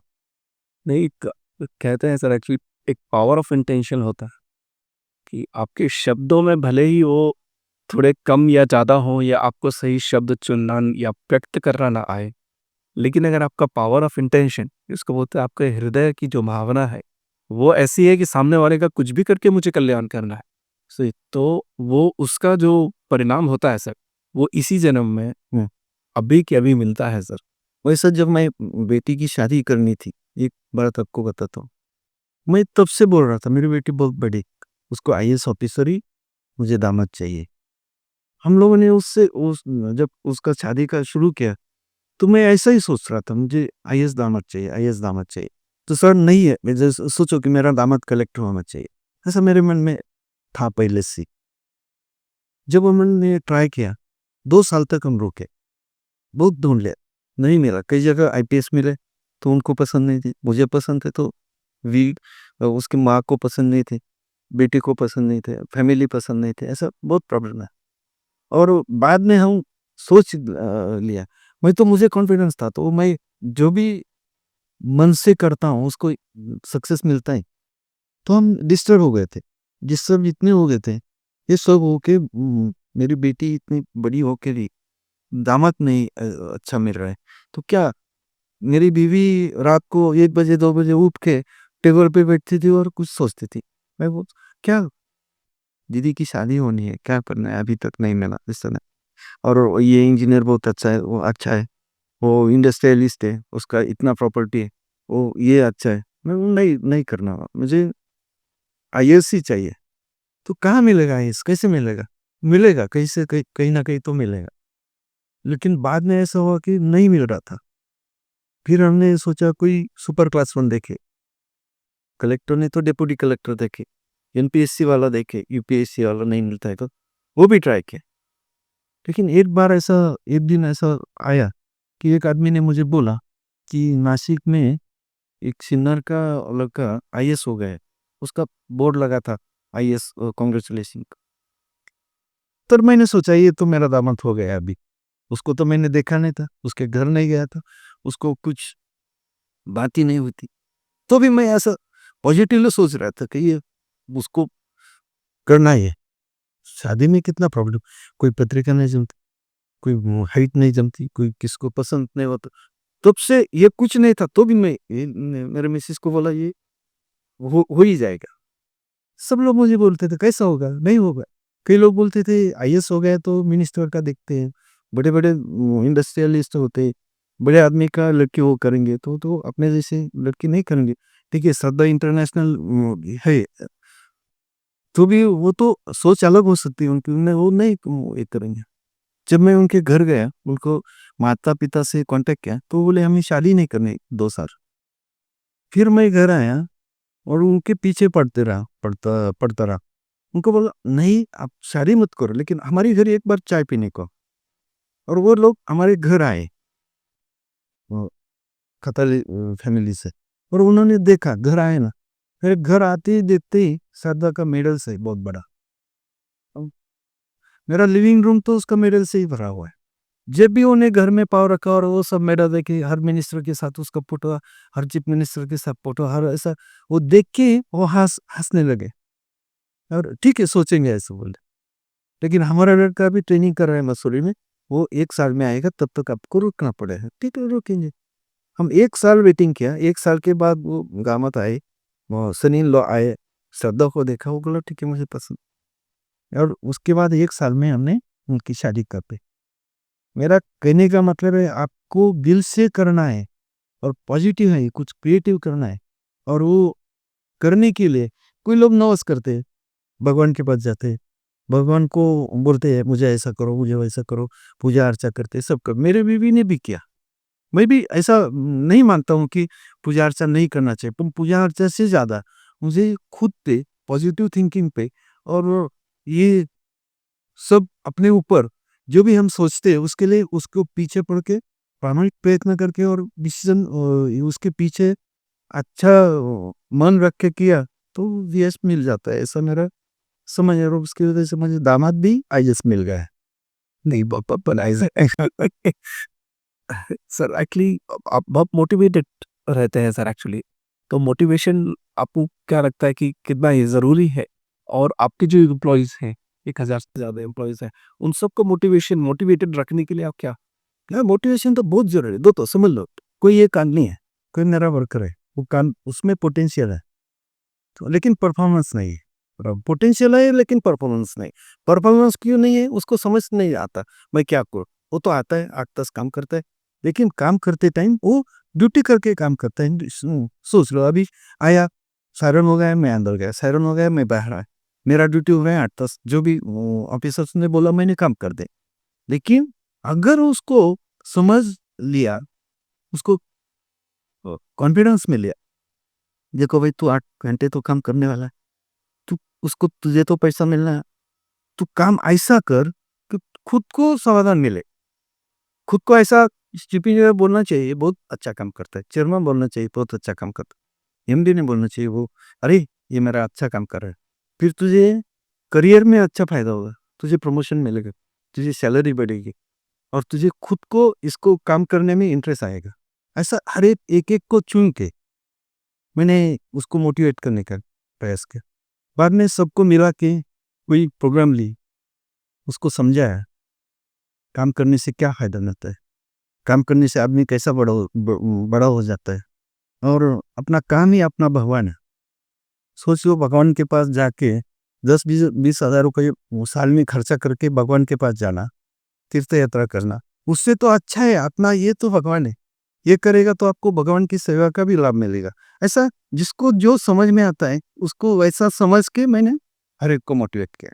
तो अभी ऐसा है इधर कि मैं जो बोलता हूँ हर एक आदमी खाली हाँ ही बोलता है, कभी ना नहीं बोलता काम के लिए। और जब भी काम करता है, मोटिवेशन के टाइम मैं उसको अच्छा काम करता है, उसको पास बुलाता हूँ, उसके पीठ पे हाथ रखता हूँ और अच्छा काम किया, इससे आगे बहुत अच्छा करना है, उससे फ़ायदा क्या होगा, फैक्ट्री का क्या फ़ायदा हो, क्या नुकसान हुआ और टीम बना के वो एक टीम, एक ग्रुप बना के उसको आगे लेके चलता है। तो इसका इफ़ेक्ट बहुत अच्छा मिलता है और ये जो पोटेंशियल है 100% नहीं मिलता लेकिन 80-85% 90% पोटेंशियल का मैं यूज़ करता हूँ, अभी लोग कर रहे हैं। और पोटेंशियल का यूज़ किया तो परफॉर्मेंस बढ़ता है, बराबर। परफॉर्मेंस बढ़ता है तो इकोनॉमिकली हमारी इंस्टीट्यूट स्टेबल हो जाती है। अगर इकोनॉमिकली इंस्टीट्यूट स्टेबल हो जाती है, वो लोगों को फ़ायदा मिलता है फिर। उसका भी सर्विस सिक्योर हो जाती है। वो इसे समझा के वो सब अभी कर रहे हैं। और शायद मोटिवेशन का ये पार्ट है सर कि जो वर्कर्स हैं, चाहे किसी भी लेवल पर हो, चेयरमैन तक, नीचे से लेके चेयरमैन तक, कोई उनका जन्मदिन आता है, बर्थडे आता है, तो सब लोग इकट्ठे होके मिलके मनाते हैं। ये मोटिवेशन की एक पार्ट है, जो वही ग्रेट पार्ट है। वही ग्रेट मा सबको ऐसा लगे कि भाई एक ही फैमिली, जो वन फैमिली कॉन्सेप्ट आपका है कि वन फैमिली, वो उस उसके अंदर वही उसी लिए सर एक्चुअली ये शुरू किया था। वो ऐसा ही है, उसमें देखो, अभी किसी का बर्थडे, बर्थडे में हम इकट्ठा होते हैं। उसके बाद कोई भी हो, मेरा अनस्किल्ड वर्कर हो, पियून हो या स्किल्ड लेबर हो या ऑफिसर हो या सेक्शन ऑफिसर हो, कुछ भी हो, चेयरमैन साहब हो या सभी लोगों के लिए हम लोग क्या करते, उसका बर्थडे जब मनाते उसको बोलते, उसको गिफ्ट थोड़ा बहुत देते, लेकिन उस उन्होंने जिंदगी में क्या अच्छा काम किया, फैक्ट्री के लिए क्या उसने काम किया, ये कैसा उसने फैक्ट्री को प्रॉफिट में आने के लिए उसका ये कैसा पार्टिसिपेंट कैसा रहा, वैसा हम उनको बोलते हैं, उनको भी अच्छा लगता है ना, अरे मैं कुछ तो हूँ। हमारे कई वर्कर्स है, कई डायरेक्टर्स में कई ऐसे लोग हैं, उनको पता नहीं था उसका बर्थडे कब है, लेकिन मेरे पास तो टाइम ऑफिस में उसका जन्मदिन होता है, सर्टिफिकेट होता है, वो हमने रिकॉर्ड बनवा लिया। रिकॉर्ड बनवा के पहले तो मैं ऐसा फ़ोन करता था, "अरे! आपका आज जन्मदिन है, जन्मदिन की बधाई।" वो मुझे नहीं मालूम मेरा जन्मदिन है, ऐसा कैसा ये करता था। फिर बाद में मैं ऐसा सोचा कि फैक्ट्री में बुला के उनका बर्थडे सेलिब्रेट कर, तो हम सेलिब्रेट करते, तो उनको अच्छा लगता है। वो कई लोग ऐसे 50% लोग ऐसे, मेरे आयुष्य में मालूम नहीं था बर्थडे क्या होता है और बर्थडे कैसे सेलिब्रेट करता है। तो उसको क्या होता है, फैक्ट्री के लिए अपनापन ज़्यादा महसूस होता है। जब भी अपनापन महसूस बिलोंगनेस महसूस होने से, तो फैक्ट्री में काम अच्छा करता है। ये मेरी फैक्ट्री है, मुझे चलानी है। मैंने ये फैक्ट्री में पेड़ लगाया, मुझे वो बढ़ाना है। मैं रिटायर होने के बाद भी ये फैक्ट्री अच्छी रहनी चाहिए। ये सब माहौल अच्छा रहना चाहिए। ये मेरा घर है, वो बहुत अच्छा चलना चाहिए। ये उसमें ये होता है। ये it is one of part of the motivation. और सर, आप बहुत व्यस्त रहते हैं सर। एक्चुअली हम कल से आए हैं, तो हमने देखा एक्चुअली बस दोपहर को आया था, कुल 2 बजे के आस-पास आया था। अब बहुत ही व्यस्त रहते हैं, मैंने देखा लाइन लगी ही रहती है। आपने जैसे कि बताया कि आपने छुट्टी बिल्कुल नहीं लेते, हम छुट्टी नहीं लेते। तो इतना तो आपको कभी-कभी ऐसा लगता होगा कि सर मेरे पास समय कम है, काम ज़्यादा है, तो आपका टाइम मैनेजमेंट कैसे करते हैं? हाँ, ये बहुत टाइम ऐसा होता है। मेरा टाइम मैनेजमेंट ऐसा करता हूँ। देखो मेरा इधर रेसिडेंस है, आप जो गेस्ट हाउस में थे, उसी पास में। अब मैं गाँव में रहता हूँ, मेरा घर गाँव में। ये 4 किलोमीटर का डिस्टेंस है। मैं सुबह मुझे ड्राइवर मेरे पास 2 ड्राइवर है, एक नाइट को और एक डे को। डे का ड्राइवर डे का काम करता है, नाइट में भी मेरे पास ड्राइवर रहता है। तो इसलिए रहता है, वो सुबह आता है मेरे पास 5 बजे। इतना हैबिचुअल हो गया है अभी इन 3 साल में, मेरे गली में मेरी गाड़ी आई ना, तो लोग सोचते हैं अभी 5 बज गए उठ। स्कूल जाना है ना, कोई ऐसा अलार्म नहीं लगाते, गाड़ी आएगी और हम जाएँगे। इतना कैसा भी हो, बारिश हो, छुट्टी हो, कुछ भी हो, मैं 5 बजे गाड़ी में बैठता हूँ, 5 बजे फैक्ट्री में आता हूँ। सुबह 5 बजे एक्सरसाइज करके 7 बजे मैं रेडी हो जाता हूँ और 5 बजे जब मैं फैक्ट्री में आता हूँ, मेरे दिमाग में फैक्ट्री छोड़ के कुछ नहीं होता तब। अगर सोचो मैं घर में रहा, 9 बजे मैं आया, साढ़े 9 बजे आया, मेरे गाँव में मेरा कंसंट्रेशन डाइवर्ट होगा, फैक्ट्री मेरे मन से निकल जाएगी। ये फ़ायदा ये होता है कि अरे! फैक्ट्री अभी चल रही है, उधर आवाज़ आ रहा, स्टीम का आवाज़ आ रहा है, कुछ प्रॉब्लम है, तो मैं 5 बजे जाता हूँ। कभी ऐसा लगा मुझे रात को 1 बजे सडन विज़िट करना है, मैं रात को 1 बजे उठता हूँ और फैक्ट्री में जाता हूँ। कभी 3 बजे जाता हूँ, कभी 2 बजे जाता हूँ। हर एक को ये मालूम है कि ये फैक्ट्री में कब आएगा मालूम नहीं, कभी भी आ सकता है। मैंने सीसीटीवी कैमरे लगा हुए, मेरे मोबाइल पे है। सब एक को मालूम है, सब हर दिन पूरा 124 आवर्स इनका वॉच है। तो ये मुझे बेनिफिट ऐसा मिलता है, काम तो वो करते हैं, लेकिन उसको ये मालूम है, नहीं किया तो सबको पता चलेगा, नहीं करना चाहिए।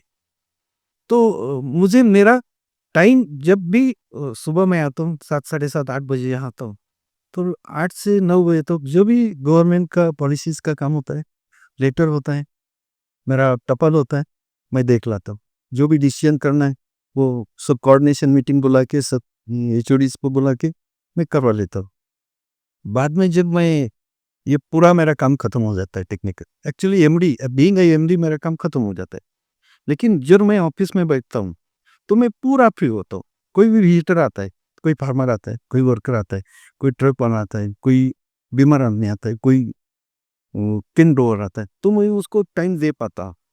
लेकिन वो तो इतना आते हैं कि जो भी रहेगा तो उसको मैं अटेंड करता हूँ। किसी को ऐसा नहीं बोलता मुझे काम है, अभी नहीं मिलूँगा। तो टाइम निकल जाता है और ऑफ़िस आवर्स के बाद मेरा काम शुरू होता है फिर। मेरा ऑफ़िस छूटने के बाद मैं फिर फैक्ट्री में जाता हूँ, मेरा राउंड अंदर होता है। बाकी जो काम करनी है वो होते हैं। मैं डॉक्यूमेंट उसके बाद देखता हूँ। तो ऑफ़िस आवर्स का टाइम मैं सब ये विज़िटर्स को और आने वाले आदमी को रिज़र्व रखता हूँ। कभी सर स्ट्रेस जिस मायने में बहुत सारे लोग हैं, लोगों की अलग-अलग समस्या है। कुछ किसान हैं, कुछ हार्वेस्टर्स हैं, कुछ वेंडर्स हैं, कुछ फिर फैक्ट्री वर्कर्स भी हैं, किसी का मेडिकल प्रॉब्लम है, किसी का स्कूल का प्रॉब्लम है कुछ और लोग भी बहुत ज़्यादा हैं ऐसे 2-4 लोग होते तो चलो बहुत ज़्यादा। तो कभी आप ऐसा लगता है स्ट्रेस पे आ जाते हैं? बहुत होता है अभी अभी बहुत टाइम ऐसे होता है। सोच लो, अभी मैं बोल रहा हूँ, मैं अच्छा काम कर रहा हूँ, मैं दिल से कर रहा हूँ, मेरा हार्ट में कुछ ये नहीं। लेकिन ऐसा भी कोई लोग होते हैं, किसी को ना बोलना पड़ता है, ना बोलेगा तो वो नाराज़ नहीं होता। वो तो अलग-अलग से डिस्कशन करता है, कोई कुछ भी बोल सकता है। तो ऐसे टाइम लगता है कि अरे मैं इतना अच्छा कर रहा हूँ, तो भी फिर लोग बोल रहे हैं, ये तो पॉलिटिक्स है, कोऑपरेटिव मीन्स पॉलिटिक्स है। वो पॉलिटिक्स में तो कोई एक अच्छा बोलेगा तो 10 थोड़ा उल्टा बोलेंगे। कभी-कभी ऐसा लगता है, बहुत बुरा लगता है। लेकिन जब बुरा लगता हूँ, तब मैं क्या करता हूँ, किसी को बुला लेता हूँ।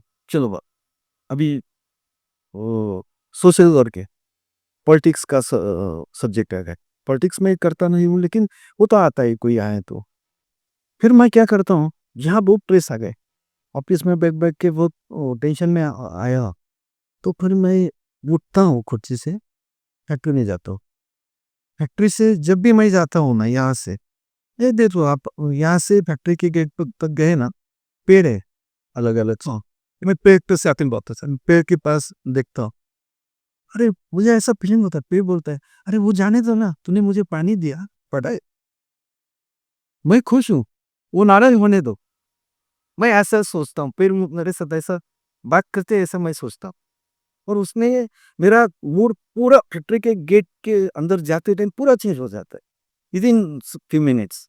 और मैं इस फैक्ट्री में जाता हूँ, शुगरकेन कैसा आ रहा है, फैक्ट्री कैसी चल रही है, मिल कैसी चल रही है, बॉयलर कैसे चल रहा है, मेरा टरबाइन चल रहा है क्या नहीं, प्रेशर प्रॉपर है क्या नहीं, उसमें स्टीम वेस्टेज है क्या, स्टीम शेडिंग में और कुछ करना है क्या, मशीन कैसी चल, मशीन भी मेरे साथ बात करती है।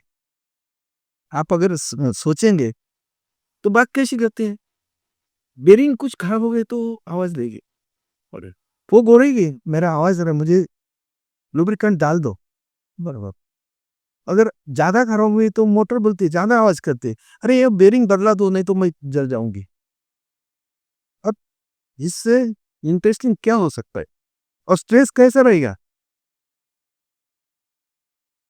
नहीं, बराबर है सर। हम सब भारतीय लोग हैं, भारतीय इंजीनियर्स हैं और भारतीय संस्कृति और भारतीय मिट्टी में ही पले बड़े हैं और इसी में हमें मिल जाना। हमारे अपने यहाँ माता-पिता का जो रोल होता है, सब बहुत बड़ा रोल माना जाता है, सही है। तो आपके माता-पिता ने आपको जो शिक्षा दी, जो अभी भी आपको किसी इम्पोर्टेंट डिसीज़न लेने में कुछ काम आती होगी, कि मान लीजिए आपको कुछ बहुत इम्पोर्टेंट डिसीज़न लेना है और आपको कुछ राह नहीं मिल रही है, कुछ समझ में नहीं आ रहा। उस समय आपके पिताजी की कुछ बात आपको याद आ जाती होगी, कुछ आपकी माताजी की बात याद आ जाती होगी। तो ऐसी कोई बात सिर्फ शेयर करना चाहेंगे जो आपकी माताश्री और पिताजी ने आपको सिखाई हो, जो अभी तक आपको एज़ अ मैनेजिंग डायरेक्टर काम आ रही है? हाँ, वही ना। देखो, हमारे माता-पिता, ग्रैंडफ़ादर सभी अंकल सब लोग, विशेष करके मेरे माता-पिता, ये तो फार्मर फैमिली से, they belong to a, farmer family. Actually उनको कष्ट करना पड़ता है। आज भी मेरा पोज़ीशन अच्छा है, लेकिन वो काम करते हैं खेत में। अभी मेरा काऊ फार्म में तो काऊ के साथ जाते हैं, मेरी माँ सब कुछ करती है। और वो एक बात सिखाती है, तुम्हें काम के अलावा और काम के सिवाय कुछ मिलने वाला नहीं है। जो भी करना है, ईमानदारी से करो। वो खेत में जाती है, उसको मालूम नहीं है, अभी ओनियन का पीक लगाया, उसको पैसा मिलेगा या ना मिले। कोई भी खेत में लगा दिया, क्या कुछ भी काम कर दे। ये देखो बिज़नेस में क्या होता है, हमने काम किया, ₹100 उसमें इन्वेस्ट किया। उसको मालूम है मुझे कम से कम 110 तो मिलने वाला है, बराबर। कभी-कभी तो 200 मिलेगा, लेकिन 100 से पीछे तो नहीं मिलेगा। लेकिन ये मेरी माँ को ये मालूम नहीं, मुझे मालूम नहीं, मैंने 100 इन्वेस्ट किया, 100 मिलेगा या 100 और 100 डालना पड़ेगा, लॉस होगा।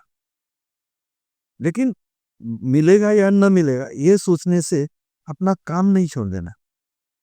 जो भी देना है वो भगवान देगा। बारिश देना है भगवान दे, लेकिन अपना काम अपने खुद करना चाहिए।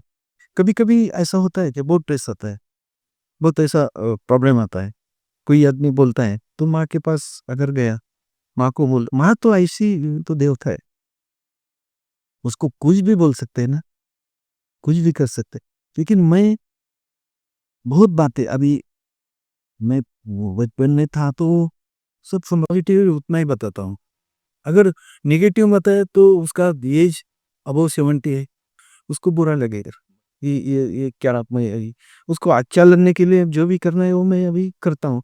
लेकिन माँ ने एक सिखा दिया, अपने पास खाने को है या नहीं, आपका पेट भरा हुआ है या खाली है, सामने वाले को दिखाना नहीं चाहिए।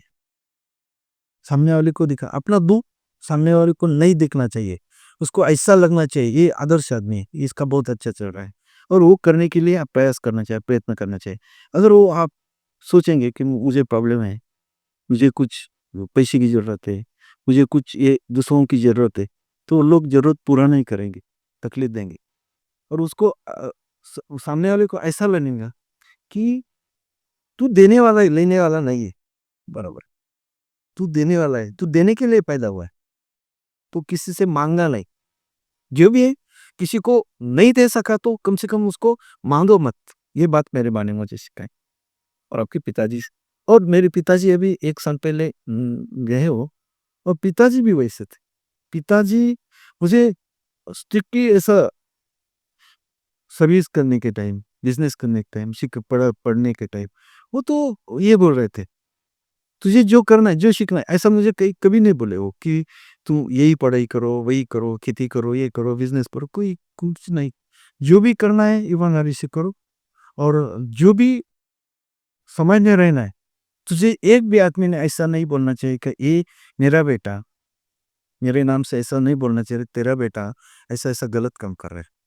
खाली इतना ही सोच लो, और तू जो करना है, तो ऐसा सोच लो, तू तेरे माँ और तेरे बाप के सामने जो कर पाएगा, वही चीज़ ज़िंदगी में कर लो, तो तू बिगड़ेगा नहीं। ये मुझे मेरे बाप ने कहा। तुझे जाना है कॉलेज में, कॉलेज बंक करना है, कुछ पार्टी करना है, कुछ पीना है, कुछ खाना है, तो एक समझ लो मैं तेरे सामने खड़ा हूँ। मेरे सामने जो भी कर पाएगा, उतना ही कर, तू सक्सेस हो जाएगा। बराबर है। और सर, एक कोई ऐसा वाक़या सर जो आपके बचपन में या स्कूल में या कॉलेज में जिस जो उस समय आपको बहुत खराब लगा कि नहीं मम्मी आपने गलत किया, पापा आपने उस समय लेकिन आज आप देखते हैं एज़ अ मैनेजिंग डायरेक्टर और बहुत अच्छी अच्छी पोज़ीशन में। तो ऐसा लगता है कि नहीं उस समय अगर मेरी मम्मी ने मेरे को ऐसा पकड़ा, कुछ कान पकड़ा नहीं होता, तो या मेरे पिताजी ने ऐसा नहीं किया होता तो मेरे को ये आज होता नहीं। ऐसा कुछ वाक़या ऐसा कोई स्पेशल इंसिडेंट? स्पेशल इंश्योरेंस ऐसा कुछ नहीं है, लेकिन ऐसा छोटा-मोटा बहुत है। लेकिन एक बात ऐसी है कि मैं जब ये था, कि जैसे आपको आर्मर में थे मैं, तो मैं इलेक्ट्रिसिटी था। मेरा स्वभाव ऐसा है कि मुझे एक्सपेरिमेंट करने में बहुत इंटरेस्ट है।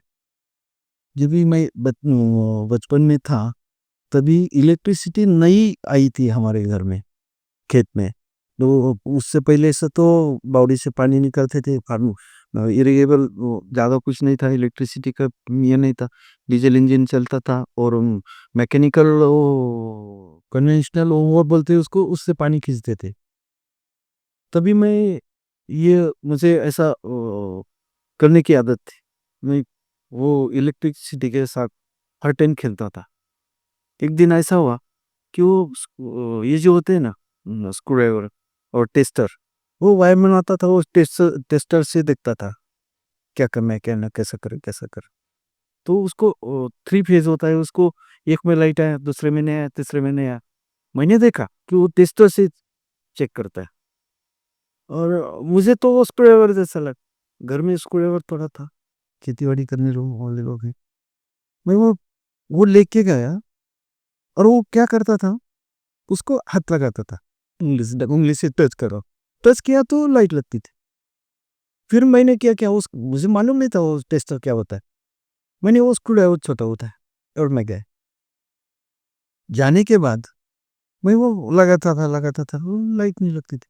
फिर 2 दिन बाद मैंने वो ऑब्जर्वेशन किया, वो तो कुछ ऐसा टच करता है स्टील को, तभी लाइट लगती है।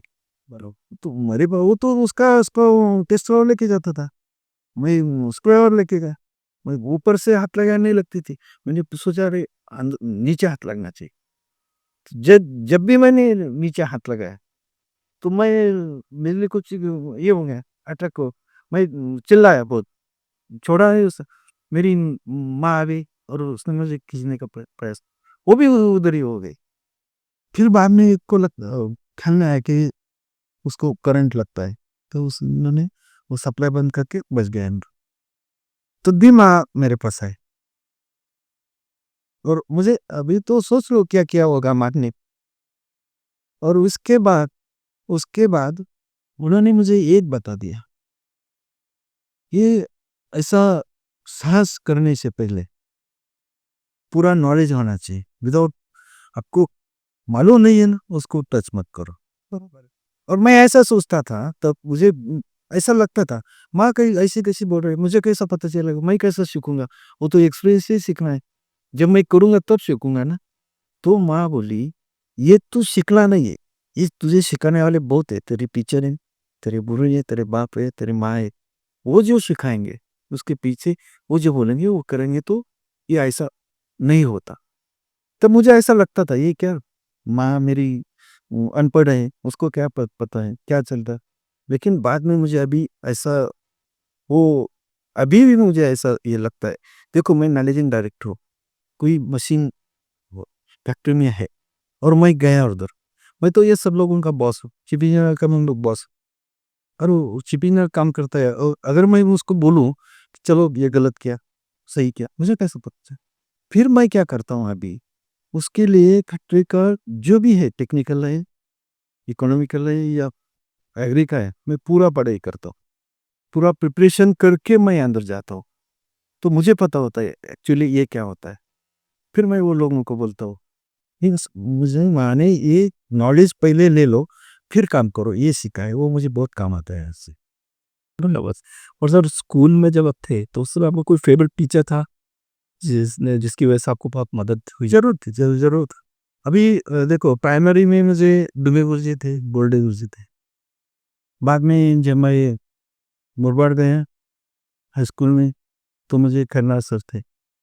बाद में मैं जब शाहपुर में गया तो मुझे सापले सर थे। इंटरेस्टिंग बात ये है देखो, ये कि 10वीं में जब मैं पढ़ा रहा था, तो 10वीं का मुझे इंटरेस्ट था टीचिंग करने का, ये करने का। तो बायोलॉजी सब्जेक्ट जो होता है ना, उसमें कई लेसन्स ऐसे होते हैं, पढ़ाने की जरूरत नहीं। ऐसा वो टीचर मुझे बोलते थे, ये बोले तू ये पढ़ो आज। मैं पढ़ा था दोनों लड़कों को। 10वीं में मैं 10वीं में था और मैं इन लड़कों को पढ़ाता था। ये मुझे क्यों उन्होंने बोला, वो पेपर सेट जो करते थे बिफोर 10th, तो पेपर सेट करके टीचर लोग का क्या फेवरेट स्टूडेंट होता है, तब वो बोलते हैं चलो मेरा कबर्ड का लॉक है, ये खोलो, उधर से वो बुक लेके आओ, उधर से वो डस्टर लेके आओ, उधर से वो चॉक लेके आओ, वो सब काम बोलते थे।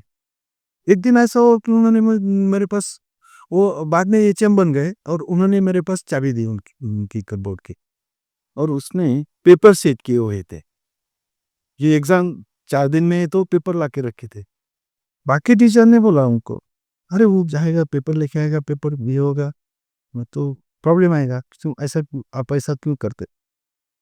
तभी वो टीचर ने बोले, वो बोले दूसरा कोई स्टूडेंट नहीं है, तेरे सामने पेपर हाथ में भी दिया ना तो वो पेपर नहीं लेगा। मुझे पूरा भरोसा है।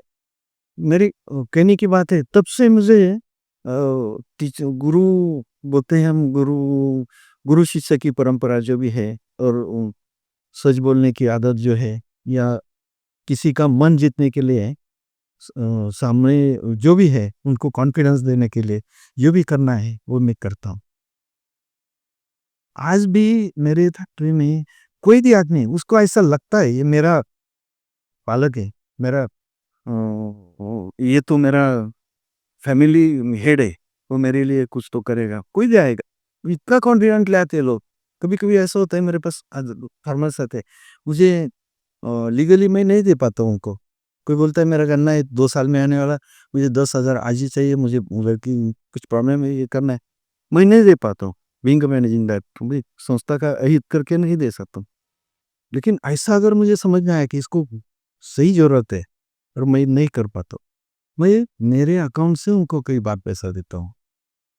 तो मुझे कहने का मतलब है, चाहे शिक्षा हो या अभी सर्विस हो, ये सामने वाले को कॉन्फिडेंस जो है अपने बारे में या आपको सामने वाले के जो भी है, तो कॉन्फिडेंस एक कायम रहना चाहिए। बराबर, उसको ऐसा नहीं अरे मैं गया उसने मेरा काम नहीं किया, या टीचर ने ऐसा नहीं बोलना चाहिए अरे मैंने इसको भरोसा किया, मेरा विश्वासघात किया। गांधी जी कहते थे ना, वैष्णव जन तो उनको कहिए जो पीर पराई जाने है। अपना दुख छोड़ के दूसरे का दुख जो अपना ले, इसी को तो मनुष्य कहते हैं जरा। और सर, आपके कोई रोल मॉडल है कि जिनको आप मानते हैं कि नहीं, कि ये इनके मेरी जीवन में एक गुरु की तरह महत्वता है, इन्होंने फिर एक प्रोफेशनली काफी कुछ सिखाया है, तो ऐसा कोई रोल मॉडल सर? गुरु रोल मॉडल मेरा जो है ना, एक्चुअली मैं पहले तो मैं ये फैक्ट्री में ये इंडस्ट्री में जो आया मैं काकड़े साहब करके सिविल इंजीनियर थे संगमनेर शुगर फैक्ट्री में। उसको देख के मुझे ऐसा लगा मुझे ऑफिसर बनना है और मैं आगे आगे चल गया, आगे इसको आया फैक्ट्री में। लेकिन एक गुरु जैसा आदमी या कोई किसी को ऐसा हम रोल मॉडल समझ लेंगे, वैसा निवृत्ति सीट सरकर विघ्नेश वो कोऑपरेटिव शुगर फैक्ट्री के फाउंडर चेयरमैन थे। अभी नहीं है वो, लेकिन वो आदमी के साथ मैंने 8-10 साल काम किया और उसका नेचर ही ऐसा है, उसका काम ही ऐसा है, पूरा डिवोटेड पर्सन है और उसका लाइफ ही इतना अच्छा है कि कोई भी फॉलो करो, उसको कोई दिक्कत नहीं है। तो मेरे समझ में मेरा सबसे बड़ा रोल मॉडल वो निवृत्ति सेठ सरकर है और बाद में उधर बोरकर साहब थे, सोपन सेठ सरकर थे, अभी के एमडी चेयरमैन है सत्यशील सरकर थे। वो पूरा फैमिली मेरे लिए रोल मॉडल है। और सर, पिछले साल 2018-19 का जो क्रशिंग कैपेसिटी था अपना शुगर का, वो कितना था सर? ऑक्सफोर्ड पहले पहले ये क्रशिंग कैपेसिटी था 2500। हमने इसमें मॉडिफिकेशन किया, मॉडिफिकेशन करने के बाद अभी हम फैक्ट्री चला रहे हैं 3500 टू 3700 पर डे। तो 1000 एंड 1100 ये कैपेसिटी बढ़ाई है हमें। वो कैपेसिटी के लिए हमने कोई एक्सपेंशन नहीं किया, लेकिन न्यू टेक्नोलॉजी एक्सेप्ट करके मॉडर्नाइजेशन किया, जिसकी वजह से हमारा क्रशिंग रेट बढ़ गया। तो और दूसरी बात ये है कि ये फैक्ट्री में हमारे जो स्टीम सीलिंग डिवाइसेस हमने बिठवा दिए कि सोच लो कई कंडेंसर है और उसके स्टीम जो वेस्ट होती थी, वो स्टीम यूटिलाइज करके वाटर हीटिंग के लिए यूज़ किया। तो उसमें क्या हुआ, अब हमारा 1 टन शुगर केन प्रेसिंग के लिए कम से कम 45 टू 50% तक स्टीम यूटिलाइज होती थी और स्टीम यूटिलाइज होती तो बड़ा उसको बर्न करना पड़ता है। अभी वो मॉडर्नाइजेशन के बाद हमारे फैक्ट्री में 38% तक नीचे आया है स्टीम कंजम्पशन। तो स्टीम कंजम्पशन नीचे आया तो बगैर से नहीं हो गया, बगैर से नहीं हुआ है तो इकोनॉमिकली उसके उससे फायदा हो गया और शक्कर का क्वालिटी अच्छा था, नहीं लगा, लॉसेस कम हो गए।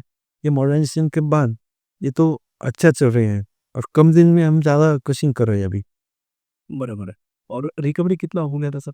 रिकवरी हमारा पहले था, रिकवरी का क्या होता है हर साल में क्लाइमेट के हिसाब से कम ज़्यादा होती है, लेकिन रिकवरी कम हुई या ज़्यादा हुई वो तो कंपैरेटिवली बाकी के साथ कंपैरिजन करके समझता है। बराबर, बाकी फैक्ट्री का कंपैरिजन किया तो मेरे हिसाब से कम 0.25% रिकवरी अभी बढ़ गई है हमारे।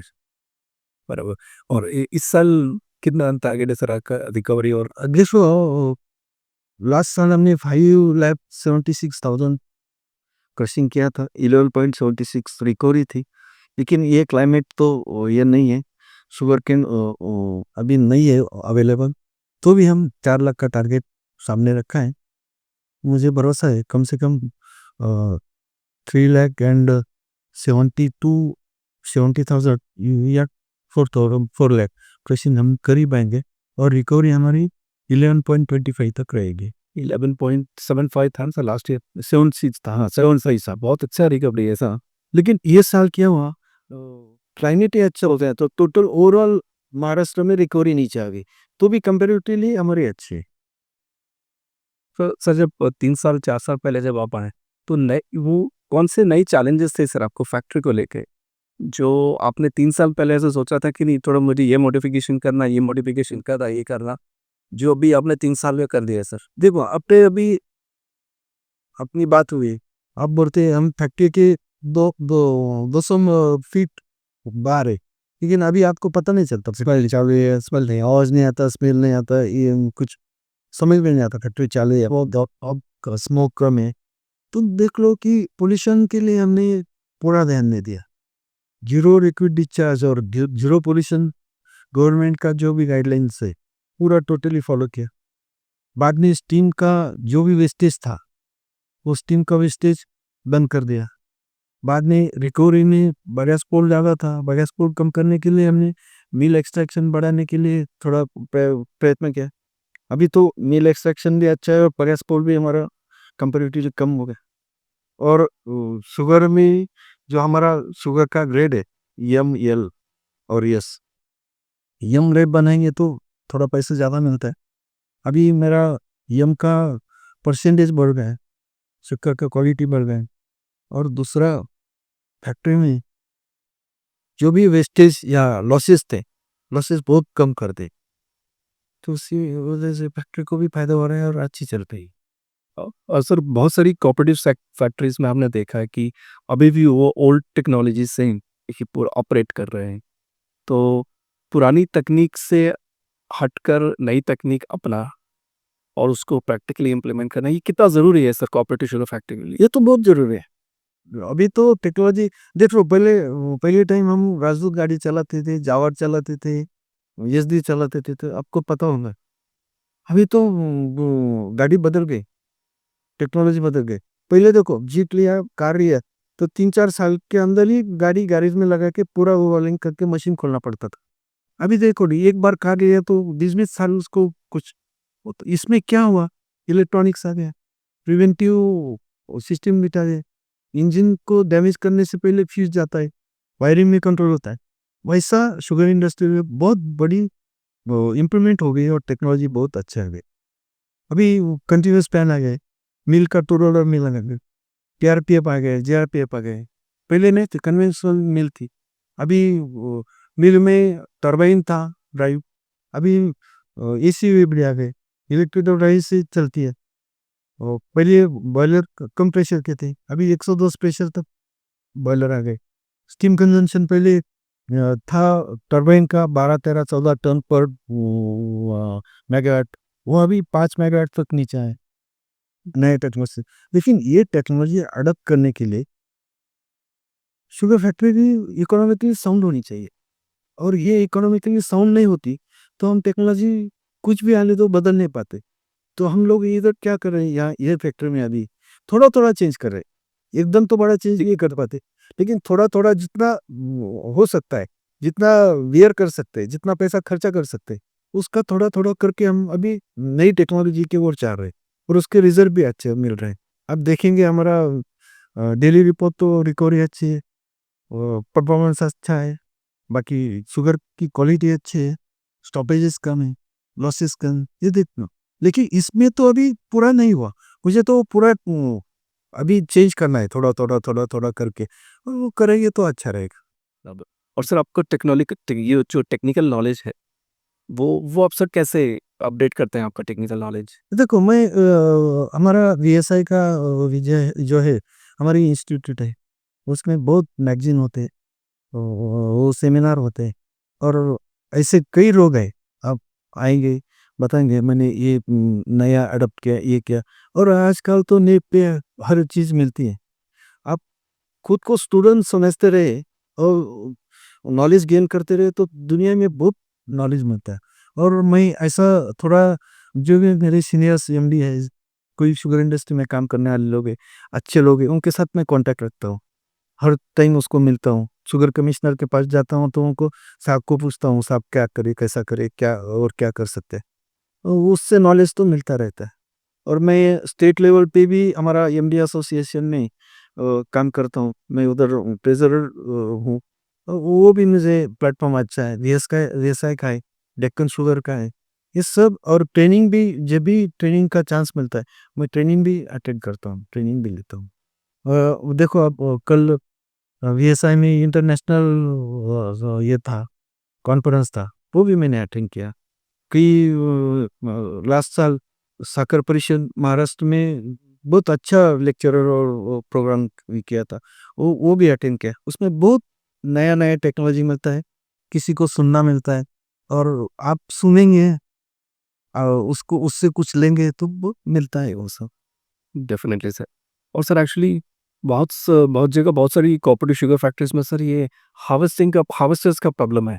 जो हार्वेस्टिंग मशीन्स बराबर टाइम पे मिल नहीं पाती, तो वो प्रॉब्लम सर आपके एरिया में भी है? है हार्वेस्टिंग का 100% प्रॉब्लम है। देखो लेबर का जो सिस्टम है इधर, हार्वेस्टिंग लेबर का, हम लोग क्या करते हैं, उनको पहले एडवांस देते हैं, बाद में लेबर आते हैं। इस साल हर एक फैक्ट्री को लेबर का पूरा लेबर 100% मिला नहीं है। तो लोग अभी उसमें नया टेक्नोलॉजी हार्वेस्टर है, मैकेनिकल हार्वेस्टर। मैकेनिकल हार्वेस्टर से भी वो काम चलाते हैं, अच्छा है, लेकिन उसमें क्या है, टेस्ट ज़्यादा आता है, थोड़ा फैक्ट्री का लॉस होता है, और बैक्टीरियल लॉस ज़्यादा होता है। शुगर केन के टुकड़े टुकड़े होते हैं, तो लेट कर वो कृषि क्या पीसेस होता है, तो बैक्टीरियल लॉस आता है। तो भी उसमें भी प्रॉब्लम है, रेट थोड़ा ज़्यादा है, लेकिन अभी तो अडॉप्ट करना ही चाहिए। लेकिन यहाँ ना अगस्ती शुगर फैक्ट्री में जो आपने देखा हिलियर है सब, यहाँ हार्वेस्टर हम नहीं लगा सकते, हमें तो कन्वेंशनली लेबर ला के करना पड़ता है।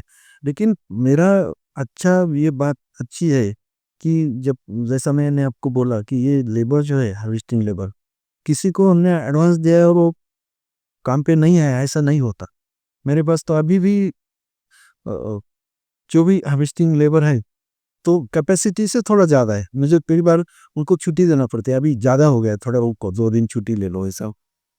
और सर एक्चुअली एक एक टिपिकल प्रॉब्लम एक्चुअली अभी थोड़ा सामने आया है सर एक्चुअली, कि ये जो केन कल्टीवेशन का जो लैंड एरिया है, टोटल लैंड एरिया है, वो धीरे धीरे थोड़ा थोड़ा कम हो रहा है।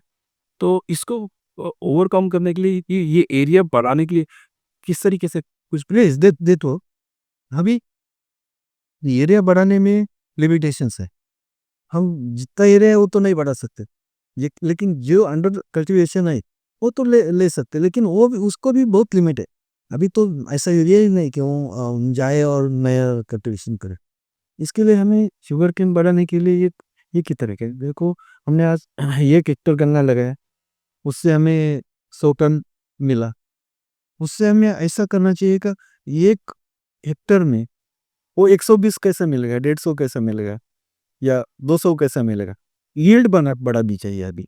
अभी इसको ओवरकम करने के लिए एक ही तरीका है, शुगर केन के जो भी केन के अलग-अलग क्वालिटी है, अलग-अलग सीड है, अलग-अलग उसका शुगर केन है, उससे अच्छी वाली सीड लाके और उसमें यील्ड बढ़ा के पर एकड़ यील्ड ज़्यादा वो बढ़ाने के लिए जो भी प्रयास करना है, जो भी मेहनत करनी है, या फर्टिलाइज़र या अदर कुछ टेक्निकल जो ये करना है, वो करके वो यील्ड बढ़ाना चाहिए वो, अदरवाइज़ वी कांट ओवरकम। बराबर। लेकिन फिर भी सर ये बहुत बड़ा मुद्दा बन गया है, और राष्ट्रीय अंतर्राष्ट्रीय मुद्दा बन रहा है धीरे धीरे, कि क्योंकि अगर एग्रीकल्चर लैंड, खेत ही नहीं बचेंगे, तो हमारा एग्रीकल्चर इकोनॉमी भी फिर कैसे बचेगा? क्योंकि एग्रीकल्चर लैंड तो होना ज़रूरी है, और वो धीरे-धीरे कम ही हो रहे हैं।